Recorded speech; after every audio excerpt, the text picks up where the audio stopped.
고맙습니다. 우리 같이 인사하시죠. 할렐루야. 잘하셨어요. 옆에 분과 같이 좀 인사하시죠. 오늘도 잘 오셨습니다.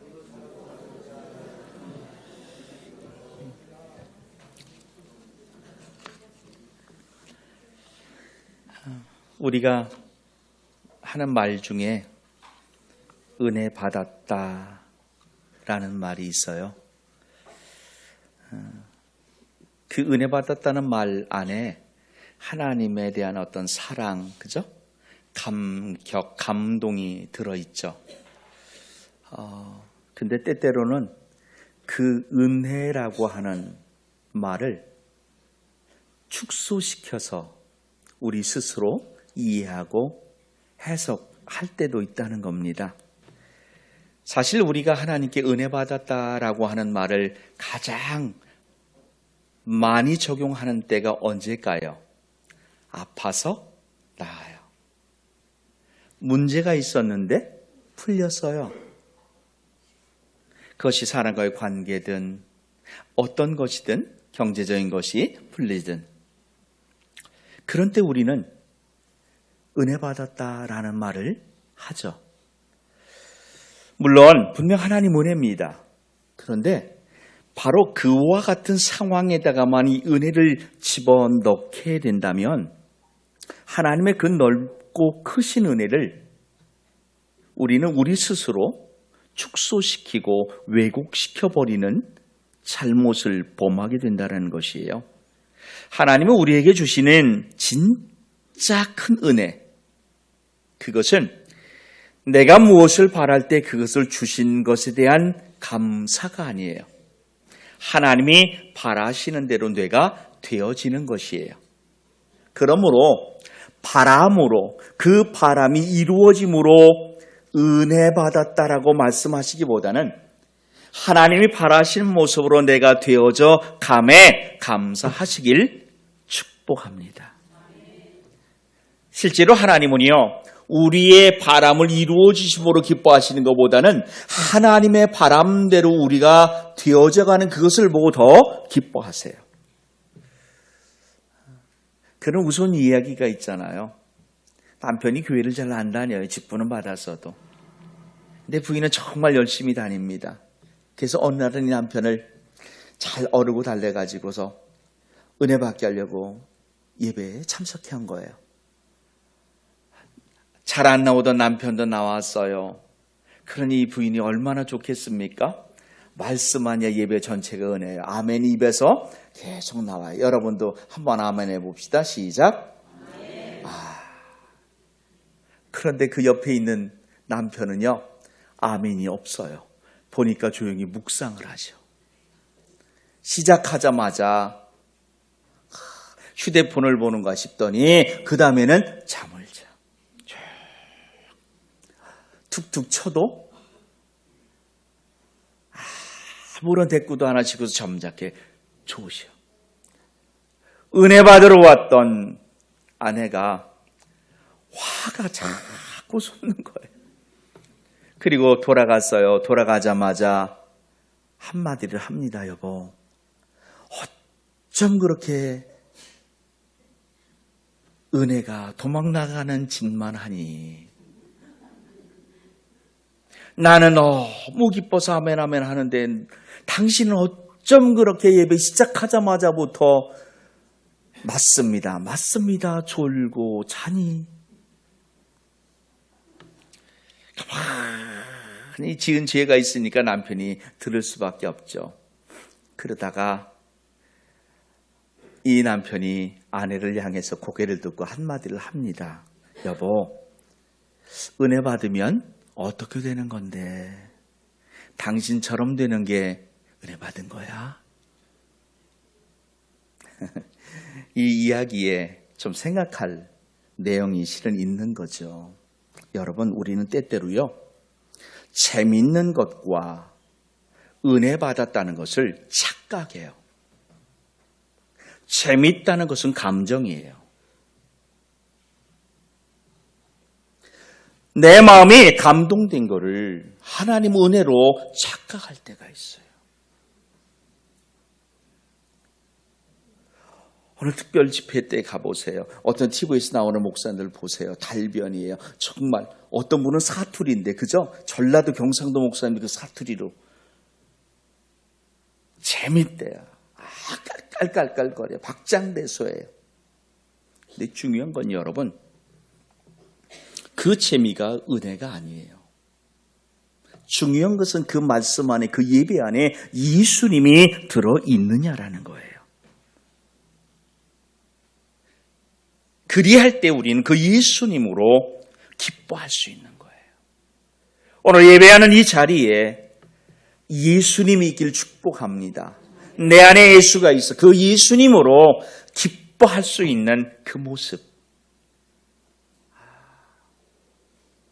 어쩜 역시 프로예요. 똑같은 찬송을 하는데 그죠? 이렇게 다를 수가 있죠. 우리가 부른 노래가 사실 그 노래잖아요. 그죠? 그 노래가 그 노래인데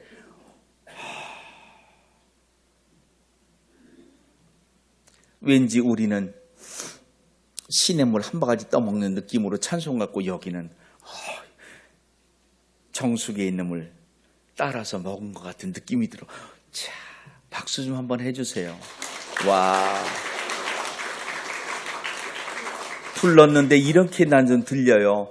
우리가 부르는 세상 풍파 모든 것 흔들 때는 진짜 흔들리는 거야. 그냥 힘들어요. 근데 여기에 부를 적에는 와, 그 다음의 모습이 보이는 거예요.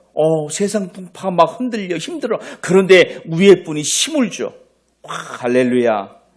오늘 우리에게 기쁨 주셔서 고맙습니다. 여러분, 이 찬송 중에 있는 것처럼 해피데이. 오늘 이 예배가 그와 같기를 축복합니다. 그래서 시편 시인은 이렇게 말하잖아요. 오늘 23절에서 감사로 제사를 드리는 자가 나를 영화롭게 한다. 행위를 옳게 하는 자에게 하나님의 구원이 보일 것이다. 사랑하는 여러분, 오늘 내가 감정에 자극을 받았다고, 설교에 기뻐했다고, 은혜 받았다고 착각하지 마십시오.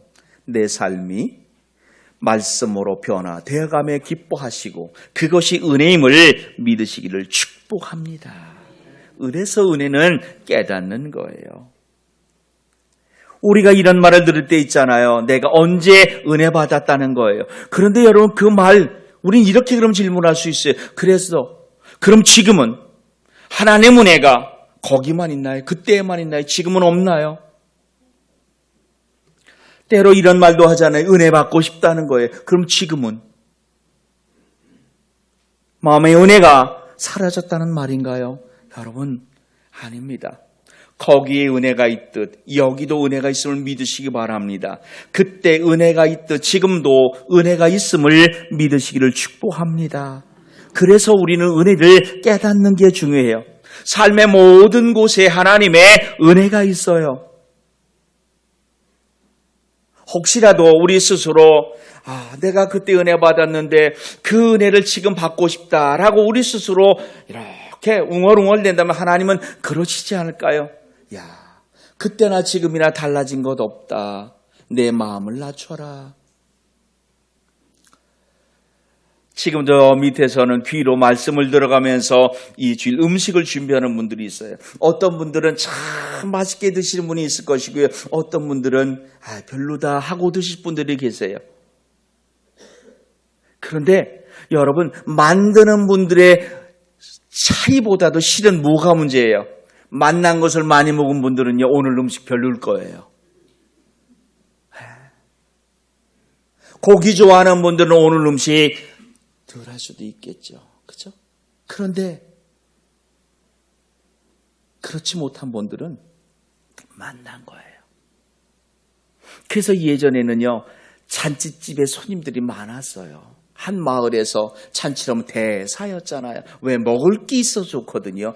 지가 결혼하고 하는데 내가 기쁠 건 아니잖아요. 근데 나는 왜 기뻐요? 먹는 것 때문에. 여러분, 이 시간 말씀이 만나기를 부탁합니다. 이따 내려가 드실 그 음식이 만나기를 축복합니다. 나를 낮추면, 내 입맛을 낮추면 맛있는 거예요. 여러분의 귀를 겸손하게 하세요. 아멘.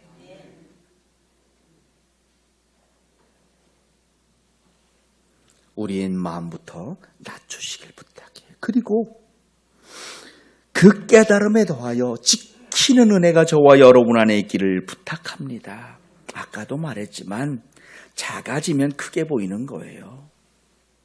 여러분 초등학교 때 운동장 얼마나 컸어요? 그런데 요즘 가보세요. 왜 이렇게 적어요? 그거예요. 오늘 여러분들이 맛이 없다는 얘기는 여러분들이 어찌 보면 또 커진 걸 수도 있어요. 그러나 그것에 만족하지 않고 낮아지길 애쓴다면 또 우리는 그 맛도 회복하게 될 줄 믿습니다. 그래서 은혜 받고 싶다는 것은 자칫 우리가 이렇게 해석해도 무난하죠. 은혜가 지금 없다는 거야. 감사를 잃어버렸다는 표현일 수 있는 것이에요. 절대 감사는 환경의 문제가 아닌 마음의 문제예요. 환경이 어떠냐가 아니라 감사가 있느냐의 문제라는 것이에요. 감사한 사람은요, 어디 가든지 좋아요.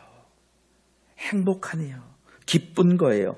그런데 감사하지 않은 사람은요, 어떠한 모습이든 그 감사가 고백되어지지 않는 거예요. 옆에 분이 있어서 감사하고 행복하시길 부탁합니다. 인사 좀 한번 해주세요. 내가 있어 행복해 라고 한 번만 좀 앞뒤 분하고도요. 여러분 정말이에요. 다퉈도요, 그 사람이 있으니까 다투는 거예요. 싸워도 옆 사람한테 이렇게 말하세요. 앞뒤 분은 여보 싸워도 우리 같이 보며 싸웁시다. 시작. 아 잠깐만요. 아무나 여보 오면 안 되잖아요. 남자끼리 여보 오면 그것도 안 되잖아요 요즘. 그러니까 그냥 한번 보시고서 우리 싸워도 여기 있읍시다. 시작.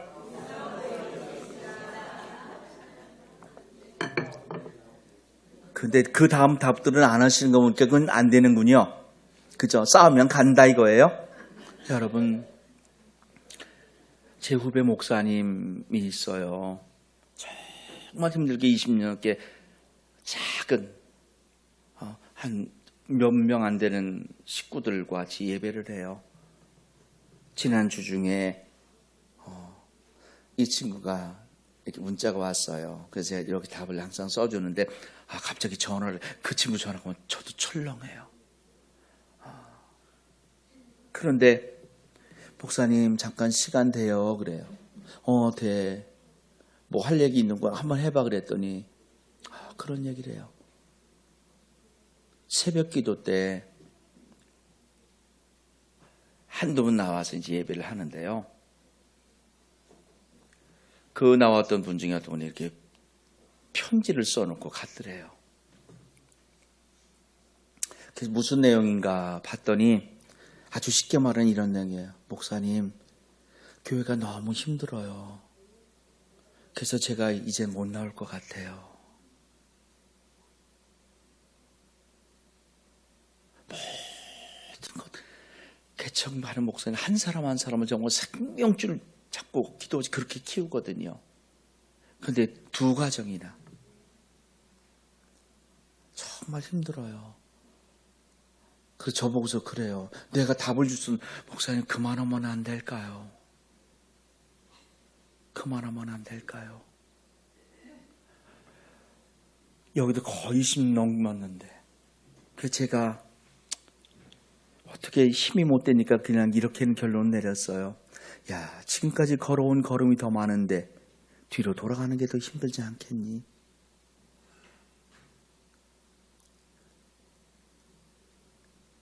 여러분, 오늘 그가 있어 행복하다는 것 절대 잊지 마시길 부탁합니다. 그래서요, 따라합시다. 낙심보다 감사하자. 아멘. 로마서 5장 3절과 4절을 보세요. 시작. 다만 이뿐 아니라 우리가 환난 중에도 즐거워하나니 이는 환난은 인내를, 인내는 연단을, 연단은 소망을 이루는 줄 압니다. 아멘. 환난 힘들죠. 그런데 그때도 하나님은 일하고 계세요. 실패는 끝이 아니에요. 새로운 시작, 하나님이 일하실 때임을 믿으시기 바랍니다. 여러분, 실제로 우리는 삶의 자리에서요, 어떤 작은 실수를 가지고도 낭망하거나 좌절할 때가 분명 있잖아요. 많은 사람들이 실은 그래요. 근데 여러분, 그렇지 않아요. 그 속에도 하나님의 뜻이 있음을 믿으시기 바랍니다. 때로는 그 넘어짐 실패를 통해서 우리 교만을 꺾으세요. 오히려 겸손을 하나님께 나오게 만드세요. 지금은 고인이 되셨지만 그 이주일, 코미디언 이주일 씨 아시잖아요. 못생겨서 죄송합니다로 유행했던 그분이요. 단역 때, 정말 초년 단역 때요. 감사하게도 대사를 하나 받았대요. 오직 하나. 그 대사가 뭐냐면 따라해봐요. 운명하셨습니다. 네. 그러니까 이제 뭐죠? 그 의사 비슷한 뭐 이런 걸 했겠죠. 코미디지만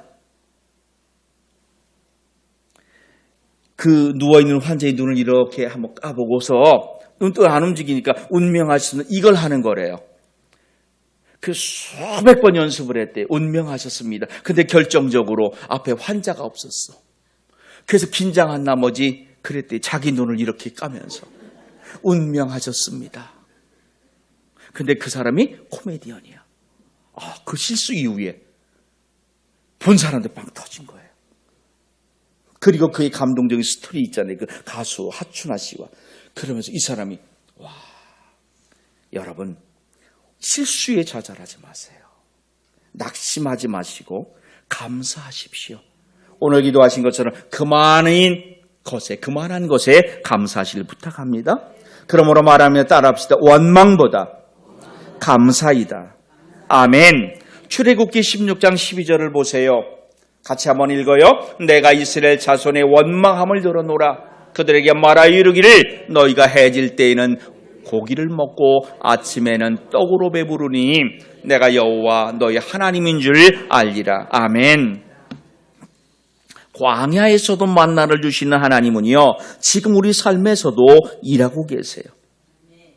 불평은 지옥을 만든대요. 그런데 감사는 천국을 만든답니다.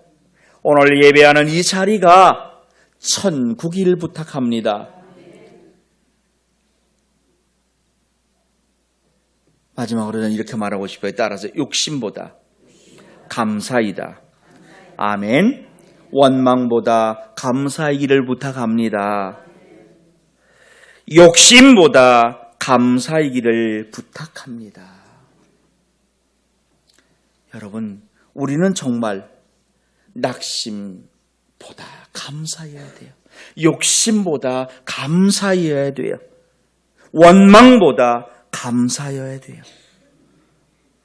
데살로니가 전서에 있는 말씀 볼까요? 빌립보서 4장 6절에서는 이렇게 말해요. 아무것도 염려하지 말래요. 감사함으로 하나님께 아뢰래요. 데살로니가 전서 5장 18절로 하나님 우리에게 이렇게 힘을 주시고 있네요. 시작. 범사에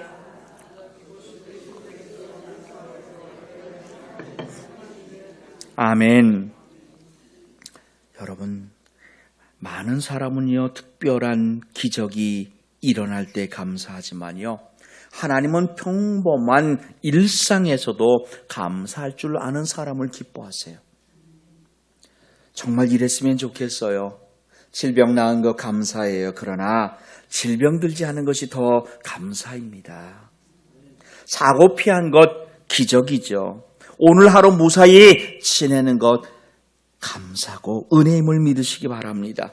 그러므로 오늘 우리의 감사는요, 특별한 것에 대한 감사가 아니라 평범한 것에 대한 그 감사이기를 부탁드리겠습니다.